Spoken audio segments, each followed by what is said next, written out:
Yeah, welcome in. Welcome back to another episode of the Format Podcast. Got a pretty interesting show for you here today. You know what we're going to talk about. It's Tuesday, it's college football season. So we got my main man, Ryan Lankford, in, former Division One Fighting Illini and professional wide receiver, to talk college football and give us his unique take on everything. But before we get to that, if you're here on YouTube already, you know what time it is. Please go ahead, click that subscribe, that like, and that notification bell so you're made aware whenever new episodes and new content drops on the channel. Definitely appreciate that. If you want the audio only version of the podcast, please go ahead, open up your audio podcast platform, hit the search bar, type in the Format Podcast. We should come right up and you can subscribe right there. If you're enjoying the content, make sure you give us that 5-star review and drop a comment. Love the comments. I try to be responsive to them. Please go ahead and do that, because you know when you do these things, what happens? Helps us rise in the algorithm, helps us find more sports fans, helps more sports fans find us. Now let's get right to it. It's Tuesday night, so of course we're going to be here and we're going to be talking some college football, wrapping up the weekend that was and looking ahead to the weekend to come. And of course, joining us, we have the official Format Podcast college football analyst Ryan Lankford, former Fighting Illini, former Indianapolis Colt, former Ottawa Red Black, former Saskatchewan Rough Riders. Am I forgetting anything? You got them all. BC There we go. Lion. BC BC Lion. Lion. There we There we go. go. Forgot about that one. Yeah, BC Lion. I'll There forget it is. sometimes. Right, right. So of course we got Ryan here to make sure that he gives us his incredible insight from the college and professional realm of being a wide receiver at a high level. So we're lucky to have him here. And let's go ahead and get right to it. How you doing today, Ryan? Man, I'm good. I'm good. Some good football this past week, and I'm excited to talk about it. Definitely, definitely. Well, let's get right to it, man. So, of course, we're gonna go ahead with the story that hasn't stopped since the college football season started, or I guess since the past off season. And of course, that's the University of Colorado Buffaloes. And well, I tell you what, let's look at it this way, Ryan. This is a team, hmm as we know, we talk about ad nauseum. One win all of last season, one of the worst hmm rosters and one of the worst teams in college football last year. 1-11, and so far this year, now they are 4-2. They've won every game that they should have won, and one that they shouldn't have won against national runner-up TCU Horned Frogs in the opener. Kind of shocked the world. And so far, what do you think? I know we ask you this every week, but I mean, what do you think? Because the Buffaloes just continue to do things that they're not supposed to be able to do, especially in the wake hmm of such incredible roster turnover and just hmm being one of the worst teams in college last year. What do you think? They hmm squeaked by with a 27-24 win over the Arizona State Sun Devils to go to 4-2 on the hmm year. hmm Well, I think they're getting better every week. And like Dion said, maybe a week ago or so, this is as bad as they're going to be, right? They're going to continue getting better. They're going to continue bringing guys in. And the guys that are there are going to continue playing together and growing together. And I think that's what we're slowly seeing. And again, man, like I always say every week, that belief, they got that belief that they can go out there on any field and compete with anybody and win the game. So I think that's what we're starting to see. They're relying on their go-to guys to make plays, and it was nice to see their kicker come and make a play in the clutch and give them another win. Yeah, I hear you on that. Just watching them, I mean, realistically, nobody expected them to be this good this fast, and Right. you're seeing a team really that only lost the 2 games so far that they should have lost. And on top of that, they really had a chance, as Dion said, if they had gotten the ball back one more time against USC, who is one of hmm the better teams in the country. Now we know, Lincoln Riley is allergic to defense, so that's a whole hmm nother story in of itself. But they would have had a chance to really upset the Trojans there in a big game a couple of weeks ago at Colorado. You look at Shadur Sanders, we talk about him every week, and the kid is just incredibly impressive. hmm Not gaudy numbers this week, but hmm enough to come back and win the game. Yeah. Let me ask you, did you ever play with a quarterback that you just kind of had the feeling like no matter what, you'd be in a position if the game was close that you could come back and win it, that guy could just make plays? Yeah. I'm gonna be honest, all the quarterbacks that I played with, we all had that feeling, right? And I think that that's something that is earned Mhm, and is won kind of in the trenches, if you will, in practice. We do a mhm, lot of things in practice where we practice reps, we practice certain plays, we practice certain things, and we know when it's game time, it's us versus them. mhm. So all of my quarterbacks that I've had, I mean, even from Little League, when the quarterback came in the huddle and they said, "This is what we gonna do," we all were confident that the quarterback could do what they needed to do so we could be successful. Right, right. I think just looking at Colorado and just kind of seeing how they play, and we discussed this last time you were here, is that kind of last time we talked about an inability or unwillingness to run the football. But then when they Hmm. played against USC, they ran the football very well. Then you Hmm. go against a 1-5, or I guess at the time 1-4 Arizona State Sun Devils team last year, Hmm. and Hmm. last week, excuse me, and you get a total of 30 carries for 56 yards. So it's like, which Colorado team are we seeing? Or did they Right. kind of just get up for that USC game? How far away do you think they are being able to run the ball effectively on a regular basis? I still think they need a little bit bigger bodies on the inside. Mm-hmm, Um, regularly. Now, I think they're doing a good job spreading the ball out, getting the ball to receivers, and actually kind of playing backwards, using the pass to open up the run. Usually, you see you run that opens up the pass, but they're doing a good job of mixing it up and getting the ball in playmakers' hands. But I really think it's going to take true time before they can say, "Oh yeah, they've got a great running game." mm-hmm. And an incredible receiver core, right? I think now it's like they got a good receiver core, powerful offense, and when a running back gets going, they can get going. But they can't really rely fully on their run game as much as Mm-hmm. they would like to.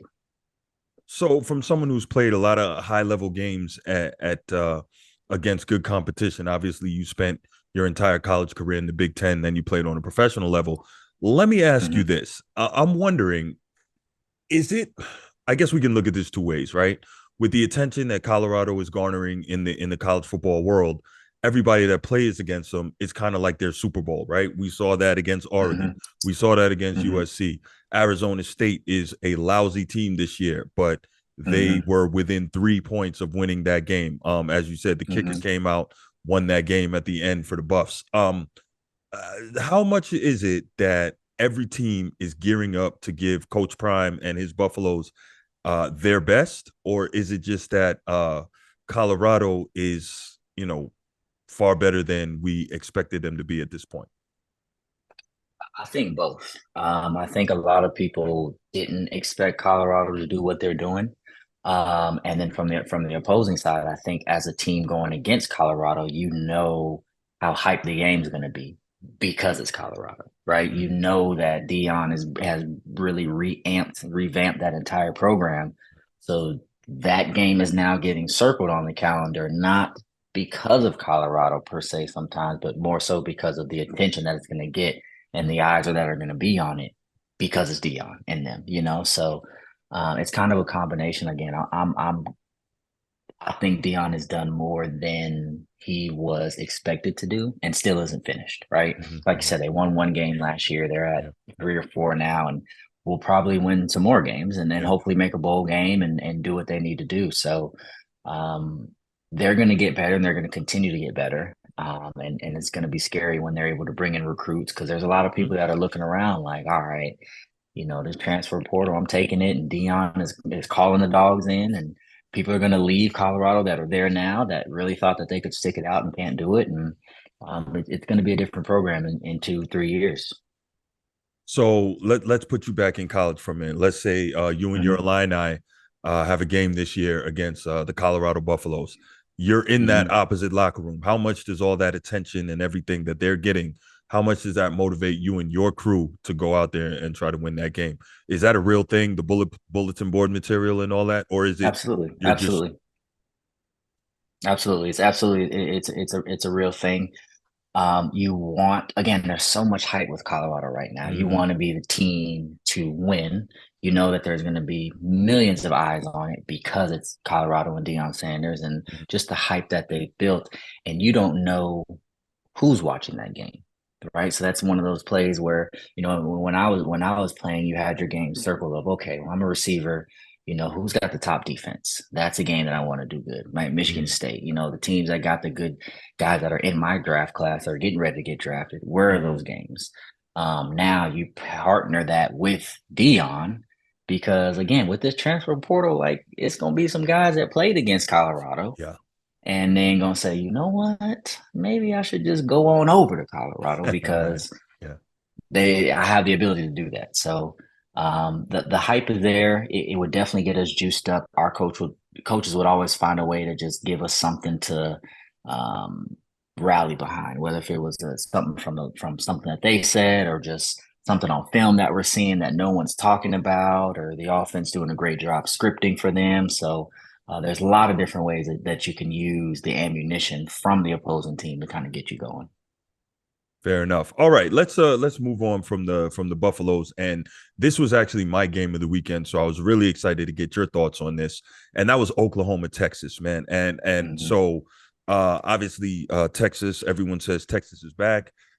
This is Coach Sarkisian's I want to say second year there, second or Hmm. third season, can't Hmm. remember, but he's really building up that team. Obviously, they're heading into the SEC with Oklahoma next season.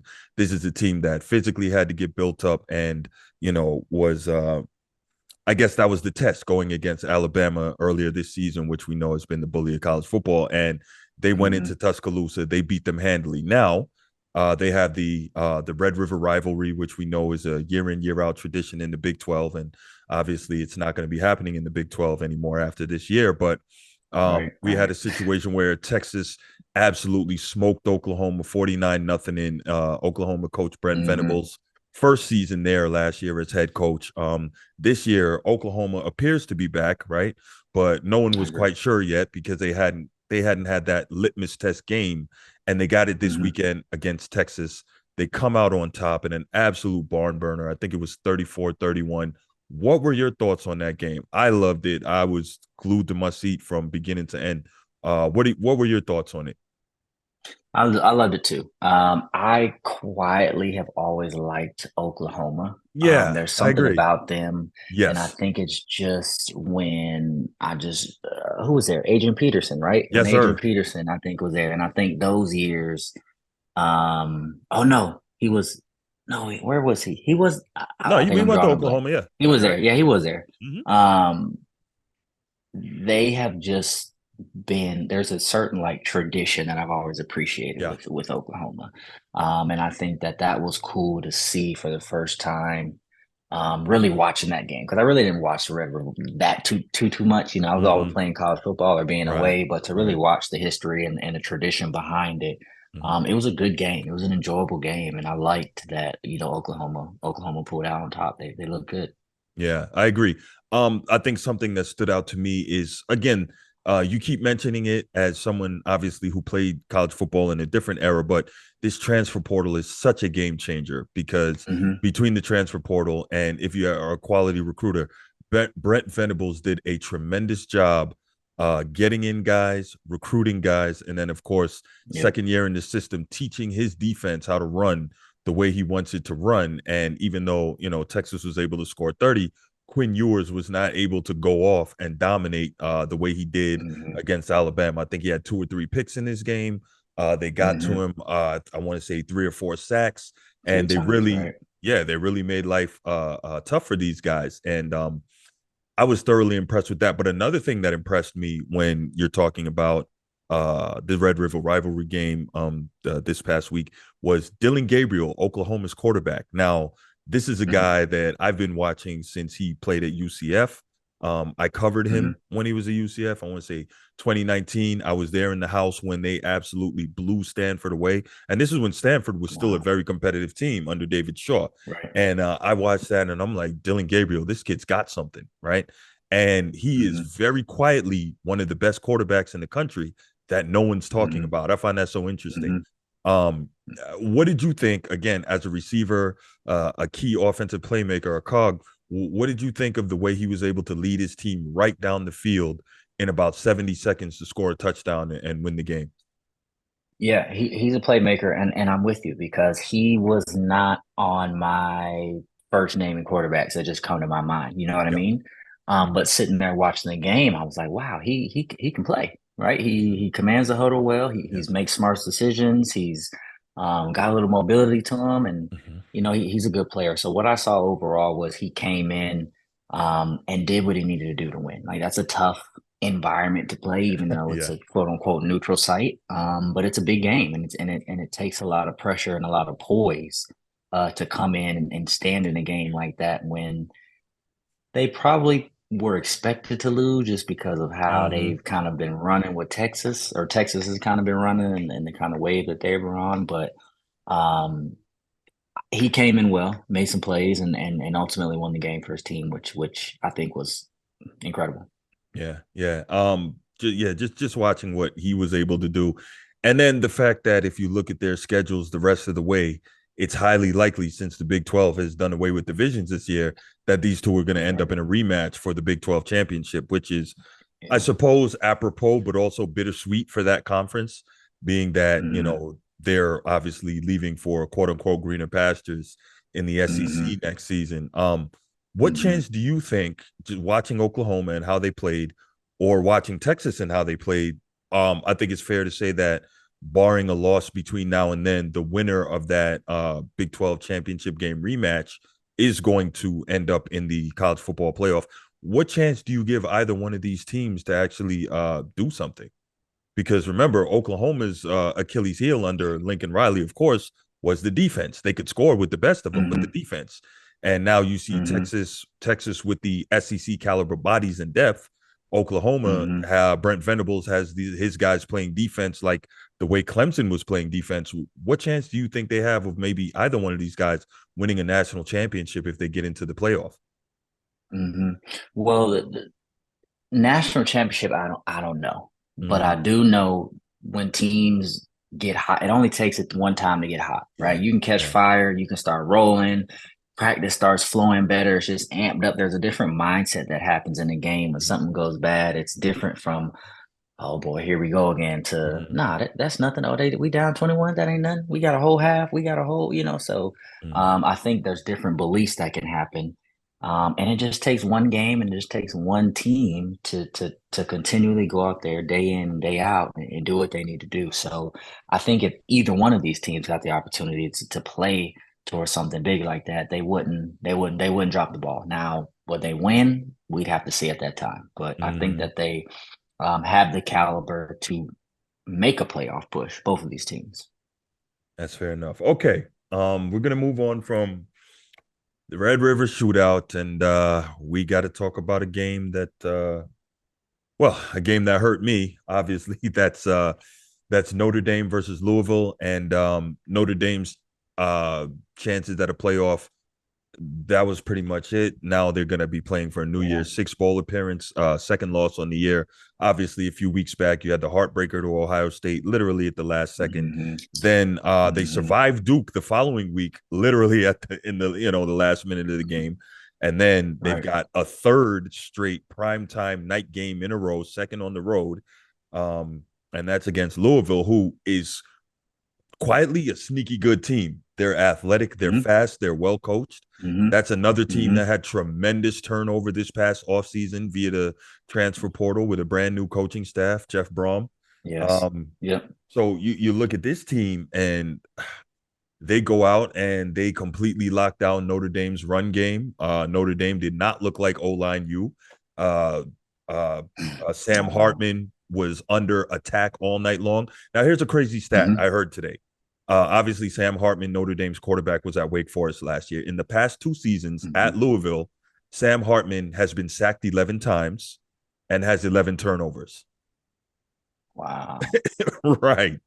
So, Wow. yeah. The turnovers definitely hurt them Mm-hmm. this last game. I mean, you can't Yes. turn over the ball. I think they had Five. five turnovers. Yeah. You can't turn the ball five You times cannot. You cannot. and expect to win. You No. could sneak one out if, defense or somebody does something crazy, but you got to protect the football. You got to. Mm-hmm. Mm-hmm. Um, what I don't know how much of this game in particular you watched. Obviously, me being a Notre Dame fan, I watched it in its entirety. I'm Hmm. trying to figure out, when you get when you get a new play caller in, let's say you change OCs, even if it's an internal Hmm. promotion, which means for the most part you will keep a lot of the similar concepts and scheme. What Hmm. is different about having a new play caller and you being an offensive guy? How difficult do you think it is to learn to be able to call the right play at the right time? It is difficult. It's an art. Coach Brom actually was my quarterback coach at Wow. Illinois my Okay. freshman year. Crazy Mm-hmm. recruited me to FAU first, and I was thinking about going to FAU. He ended up leaving, and then went to Illinois.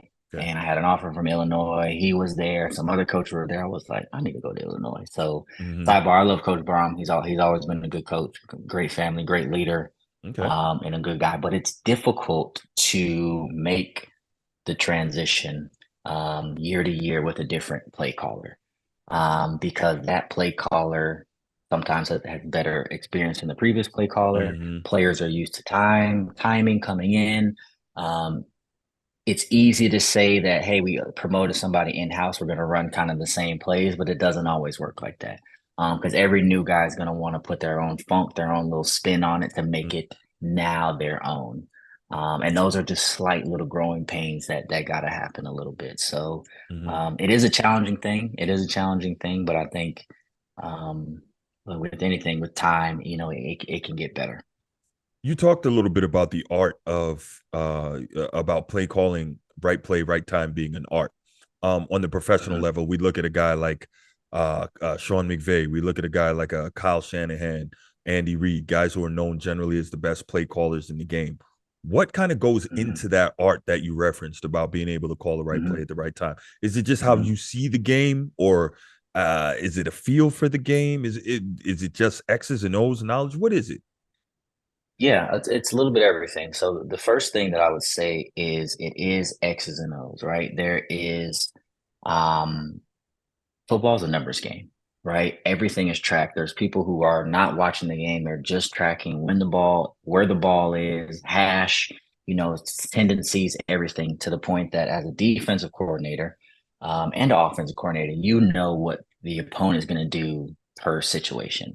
You know, okay, 90% of the time when it's first drop, first down, first and 10 after a touchback, they're Mm-hmm. going to run cover three. So you know, based on that, okay, well, let's kind of run this type of play. So there's a lot of gamesmanship that goes on within that.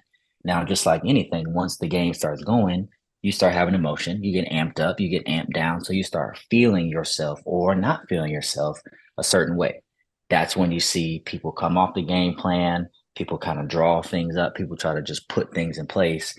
And that's where the real, I would say, gamesmanship comes. So it's a little bit of X and O's, it's a little bit of feeling it, and then sometimes it's literally listen to your players, right? As a receiver in NFL, you got Tyreek Hill coming to you saying, "Hey, I'm open on that over. They're gonna call that over the next drive on second down." You know what I'm saying? Like Mm-hmm. that's just what it is when you trust your players and you know what's going on. So there's a lot of moving pieces, and I think that's the art of football. That even though tendencies are there, you got to know when's the right time to call the right thing. And yeah, the tendencies might say a fake punt is not what we need to call right now, but hey, you could run it. It could change the whole momentum of the drive, the whole momentum of the game, and change everything around. Fair enough. All right. So let's talk a little bit about a couple of the major teams in the country that are just kind of coasting along, doing their things. The top two teams actually, and then we'll do a quick look ahead, and then we'll get you out of here. So first, Hmm.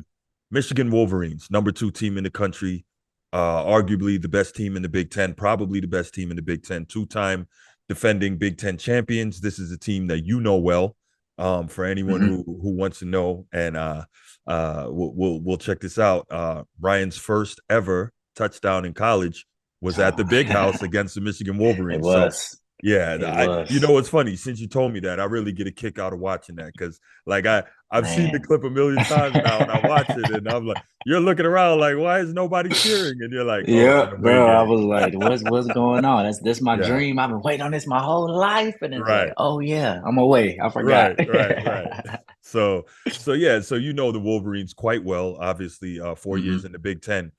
How good is this football team? Clearly, they haven't had They haven't had an elite opponent yet, but they have given up a total of 40 points so far in the first 5 games Yeah. of the season. And Yeah. they are just Joel Klatt, FS1 college football analyst, loves to call Michigan in the way they play a boa constrictor, where they just Hmm. squeeze the life out of you. What are your thoughts on the way this Hmm. team plays? Are they holding back stuff for Ohio State and for what they believe to be another playoff berth? Are they just fine tuning what they do? Tell me a little bit about Michigan, Coach Harbaugh. Go ahead. Yeah, well, I think they're going into every game trying to win, right? Mm-hmm. Of Now, course. how much gas you put on when it gets to a certain point of the game, that's up for debate, right? I don't know if they are throwing their entire bag of tricks, but I do know typically um, during the preseason there's an install, right? You're going to install all your plays. Now, once it gets to week one, you're not going to run all Right. 120 plays that are in your Right. playbook. You're only going to condense it down to 50, 60 something, 70 something. Once you get to a certain part in the game when you're winning, we're sometimes just trying to get out of here and not have any injuries, right? We're going to Right. run the ball, Right. we're going to try to do quick game and things like that. And then we'll worry about the next team later on, right? Mm-hmm. Right now, they're kind of coasting. They're undefeated. They're playing really, really well. And I shouldn't say coasting. They're playing really good football. Mm-hmm. Now their schedule could be up for debate on if it Right. is strong or Right. strong enough. But they're playing good football. For the stat that you said, only giving up 40 some odd points Yeah. in so many games. There's Mm-hmm. teams that score 40 points week one, right? Mm-hmm. So Mm-hmm. that's impressive to be able to hold teams back to back for the weeks. And I'm interested to see, how that defense will keep going. But they're a powerful team that they believe they're strong, and Big Ten football's tough, especially when we Mm-hmm. start getting towards these later months of the year when it starts getting cold and you can't throw the ball as far. You can't do these things. You got to rely on the run. You got to rely on guys, opening holes and hitting people in the face, and that's what Big Ten ball is about. Always been about. There we go. Yeah. So Michigan, I think, is averaging 8 points defensively, giving up 8 points a game Yeah, so far on defense. I mean, that's awesome. yeah, and of course they're running the football. Michigan really is playing like an old school team. They are Hmm. embodying the type of player and the type of coach and the type of offensive scheme of their guy Jim Harbaugh. So they Hmm. look good. I think they're not really going to be tested till what, November 11th against Penn State. So they are in prime position as Yeah, long that'll as be a they good keep their eye game. on the ball to continue to have success. That will be a good game, but I think it's going to end up same way as last year. Maybe Penn State hangs in for a little while, but then Michigan, the body blows that up, and they're going to punish them because Penn State, I think, is more built to beat Ohio State with the speed Hmm. defensively. I don't think they Hmm. have the physicality and the bulk to stand up against what Michigan is going to bring at them. So that's going to be Yeah, interesting. And then they yeah, follow that yeah. with Maryland, and then of course end the season with Ohio State. And Ohio State's Ohio in the big State. house Yeah. this year, so yeah, it's going to be good Hmm. stuff. Yeah. Yeah, I'm really you got to know that coming off the loss to TCU, excuse me, in the semis last year, that they believe they should have been playing for a national championship, and I'm sure Jim Right. Harbaugh has been pushing that button all off season. So we'll Right. see how that ends up playing out. Now we'll go to the number one team in the nation, and that's the Georgia Bulldogs, defending two-time national champion. And this is a team that they're interesting. They obviously, again, lost a lot to the NFL, and you got to wonder, like, well, I guess I was about to say that you got to wonder how they can sustain continually losing this level of talent to the league. And then, of course, some guys are going to Hmm. leave via the transfer portal now, but Alabama did it for a long time. But they being Georgia, kind of sleepwalking through the early portion of their schedule, and many of us thought they would get tested against Kentucky this past weekend, and it turned out to be no test Hmm. at all. 51-13 win, complete domination. Carson Beck, Jacksonville's own. Coincidentally, my daughter went to high Hmm. school with him at Mandarin, so that was cool. Really? That's Yeah, awesome. yeah. Uh-huh. They graduated same year. But yeah, he Nice. has taken over and stepped in for Stetson Bennett, and maybe not quite the same type of player, but he's Yeah. guided them very nicely to a 5-0 record. And as I mentioned, they put the beats on Kentucky 51-13. Are they finally starting to round into form? Were they bored? Were they not being tested? What do we think of Michigan? They don't have the toughest schedule. No, I'm sorry, not Michigan, Georgia. They don't have the toughest schedule so far either. Yeah. I think it's safe to say they're kind of their program's kind of coming along, kind of getting in place. I think Georgia has always kind of been on the cusp of something big. And I think now back to back, playing well, being number one ranked in the country and Mm-hmm. playing good football. Again, like we always say, on top of the transfer portal, they can recruit heavy now, right? Oh They're yeah. Oh yeah. recruiting. They're going after the same guys that are going after the Alabama. They're going after the same guys that are trying Mm-hmm. to, flip guys and take them to the Midwest and go play for Penn State and the Mm-hmm. Big Ten schools. So, um, I- Georgia's strong. Georgia's strong now. Again, the schedule is another thing. Is their Mm-hmm. schedule that strong? Is it that hard? Are they really getting tested? That's up for debate. I personally think it's not as strong as it Right. could be. Right. Um, but they're winning their games, Mm-hmm. and that's what it comes down to. Now, I think that I kind of wanted Kentucky to give them a little bit more run for their money. I Yeah. definitely was prepared to watch that game and expecting it to be a little bit tighter. Mm-hmm. Um, but Georgia came in and did what Georgia needed to do to Yeah. show that they're the number one team in the country. Yeah. So let me ask you this: how good is Brock Bowers? I think at the tight end position, he's almost the Travis Kelce of college football. They play in a similar Mm-hmm. fashion, not a dominant physical presence or blocker, but he can run the route tree. He's got excellent speed at the tight end position. Obviously, great hands. What do you think of him, and Mm-hmm. what do you think he's going to be on the next level? Well, I think he's a smart player. And you need a smart tight end. You need a guy who knows how to block, who can also, come out and make plays in the open space. And he's kind of at that, I would say, not really hybrid. I think he's 230, 240 range, which means he still can run, he still can get open, but he still Mm-hmm. can, get brought in for pass protection and do what he needs to do. So he's showing that he is a capable player for the next level. Will he declare for the draft this year? We don't know, but I think he has all intangibles to at least land on someone's roster, Oh get yeah. some special teams reps, and even probably make it to a starting roster if he's able to play his cards right. But what he's doing, I like his game. I like how he plays. I like his physicality, and I think he's a good player. Okay, there we go. So let's go ahead and look ahead a little bit. A couple of big matchups for this weekend, and this is one that I'm super excited about is Oregon and Washington. So you got Hmm. Michael Penix Jr. and his weapons, and Oregon and Dan Lanning, the SEC West style team that he's built up with the Ducks Right. there. So you're gonna have the physicality, you're gonna have the run game, you're gonna have two very high level college quarterbacks, Bo Nix, who can beat you in the option game, but Penix, who can light it up from the Hmm. pocket. What are your thoughts on this Hmm. game? Which way are you leaning? Uh, I'd say that for the most part, I know that a couple weeks back, Washington had a closer game. I want to say it was against either Arizona, Arizona State, but for the most part, they haven't Hmm. been tested. We saw what Oregon is capable of doing if a team is not physical enough with them in the trenches. What do you see in this Hmm. matchup? I think this is going to be a very good one. Yeah, I'm leaning more towards Oregon. I think Are you? Oregon's got a lot of playmakers. I am. Oregon's got a lot of playmakers. They've got a lot of speed, just like Washington. But I think it's going to come down to the quarterback play. And I think Bo Nix is a more accurate passer when he needs to be. And sometimes eh, he's able to make some plays. I think his age is showing that he's able to do what he needs to do. He's confident. He moves the offense around well, in my opinion. And Oregon has some game breakers, especially on the special team side of the ball too.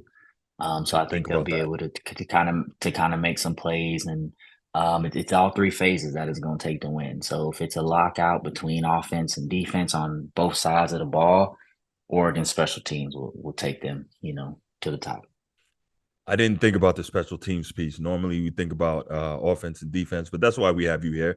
Now, I find it really interesting though that as a receiver, that you would be leaning towards Oregon because I'm looking at that Washington passing attack and I'm thinking if Hmm. Michael Penix can get kept relatively clean, that Right.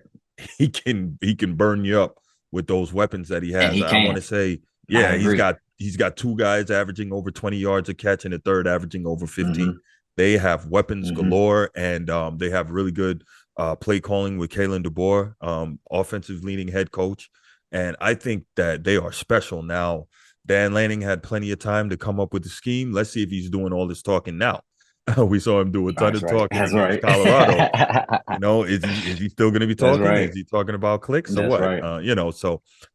They got to go up to Washington to Husky Stadium. I personally am leaning Washington. I just think Okay. Penix, Odunze, McMillan, Polk. I think those guys are just too good, and I don't know They are if really good. we know that Dan Lanning has built up this team in the trenches, SEC style.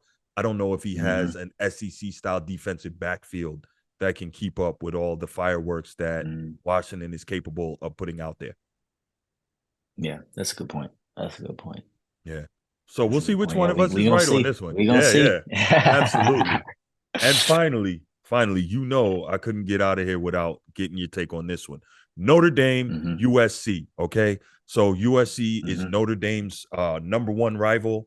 Um, Caleb Williams basically won his Heisman off of embarrassing Notre Dame every which way last year in Los Angeles to end the season. Oh Hmm. my gosh, like I'm getting man, it's hurting me just like imagining that stuff in my head right now. You laugh, but it's true.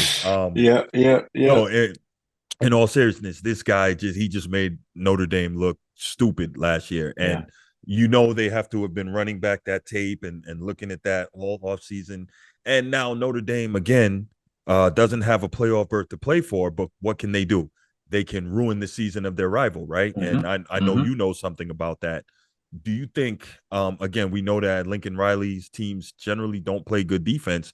Do you think they're going to be physical enough to stop Notre Dame? And do you think that Notre Dame can pull off this upset? Because I'm not going to say it would make the losses worth it, but it would be really sweet to It'd be ruin sweet. It ruin will be USC's sweet. season, right? It Yeah, will be with a win sweet. here. Yeah.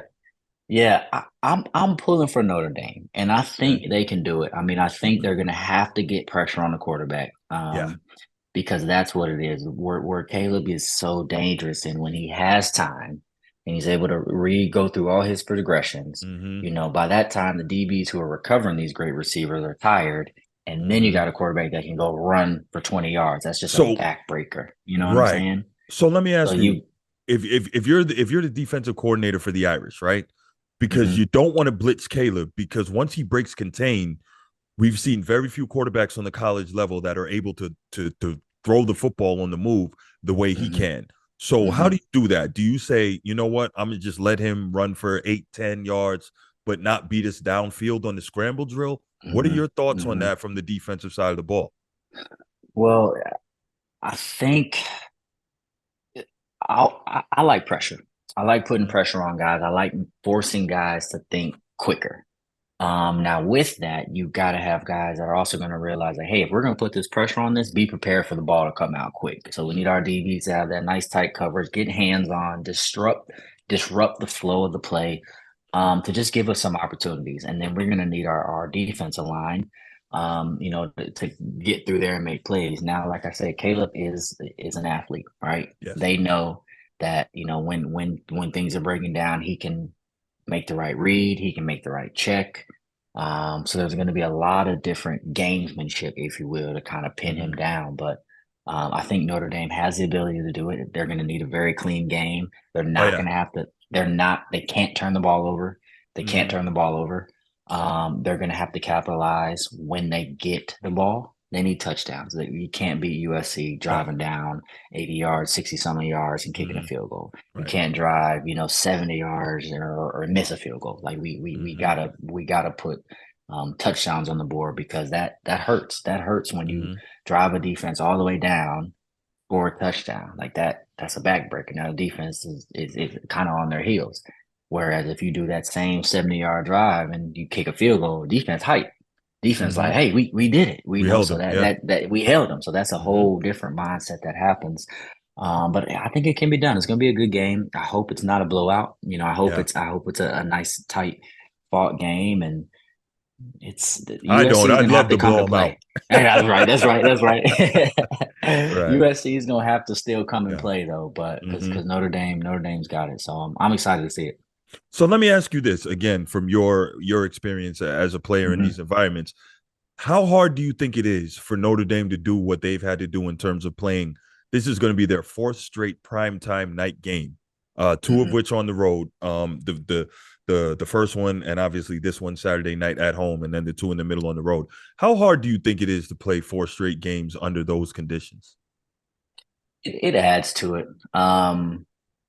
The emotional But toll, it's physical a toll.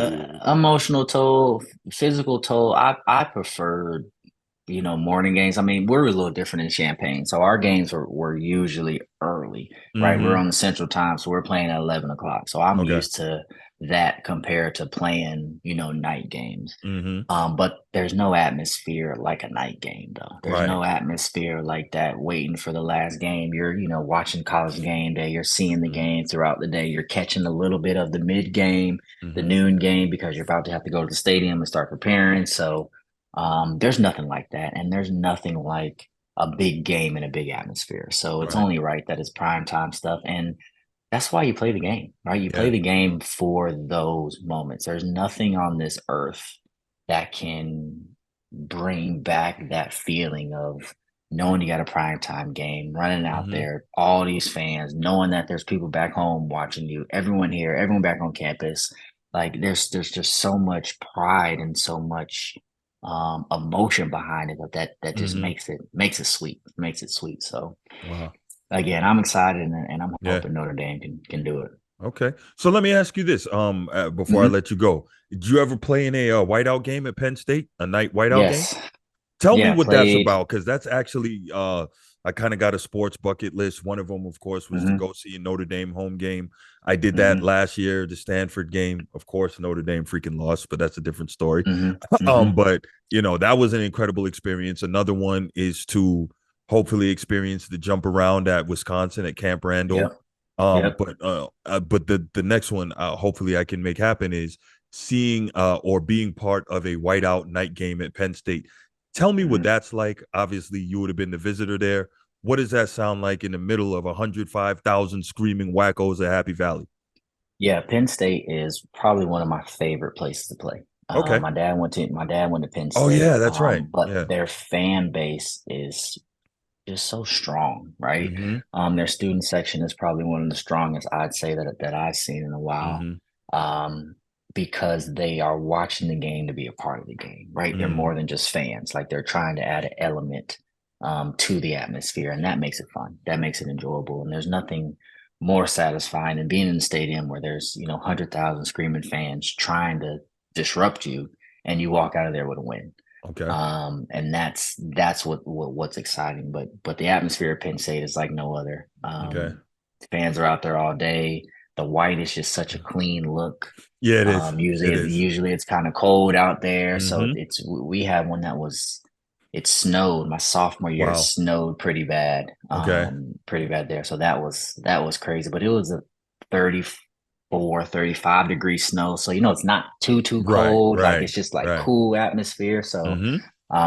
it's awesome. It's awesome. It's Mm-hmm. awesome up there. And that's just Big Ten football, right? I think Right. Right. playing at Penn State in, September, October when it's Mm-hmm. colder and the whiteout. It's Right. just it's kind of what you live for. So it was awesome. Right. So, all right. This is seriously the last one, then I'll let you go. I promise. You mentioned Big Ten, about 105,000 in Happy Valley. You said that there's no environment like it in college football. So let me ask you this: if you had to Mhm. rank them, and I'm just calling them out, I'm not saying in order. If you had to rank them in terms of environment, the Big House, the Shoe, Happy Valley. How do you rank those? Well, we've had all different games in different places. So Mm-hmm. for me, I say the big house is probably the best environment. Okay. I played my best there. We Okay. had a wild game. It was the three overtime game, so Mm. that was crazy. I mean, I'll never forget the start of the second overtime. They're playing who's that? Eminem, Lose Yourself, like Mm. and there's like 106,000 fans up like Right. this all at the same time. And I'm a Wow. freshman again. I'm not even really, Yeah. I'm Yeah. supposed to be backing up AJ. AJ got hurt, so I ended up Right. playing. I'm looking like, wow, like I really made it. This is crazy. Like this is Right. just Yeah. like how the video games were, how just Right. rocking. So that was crazy. Ohio State's just classic place to play. Mm-hmm. Um, we always got worked them boys used to beat us up there, you know. But Okay. Ohio State was cool. Michigan State's pretty intimidating to play at too, Really? which they don't get a lot of respect, I would say. So around that time, the movie 300 had just came out. Mm-hmm. Oh, the And so, Spartans. you know, the Okay. Spartans and all that. So their Mm-hmm. stadium is like a coliseum. So you kind of go in one Okay. way. There's a huge wall all the way around the stadium. So it's kind of like a one way in, one way out. You know, Mm-hmm. you're looking up, the fans are like sitting right up there. So it's like, wow, like this is different. So that was pretty rough too. But Penn State's awesome. Ohio State, big house is good.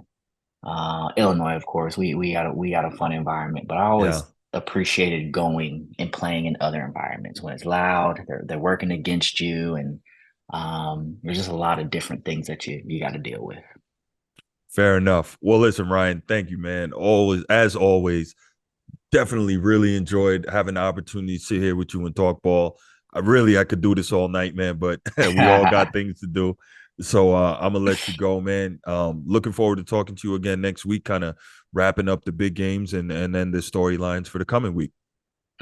Yes, sir. Yes, sir. Thanks for having me again. Always a good time. Absolutely. Absolutely. All right, man. Have a good one. All right, you too.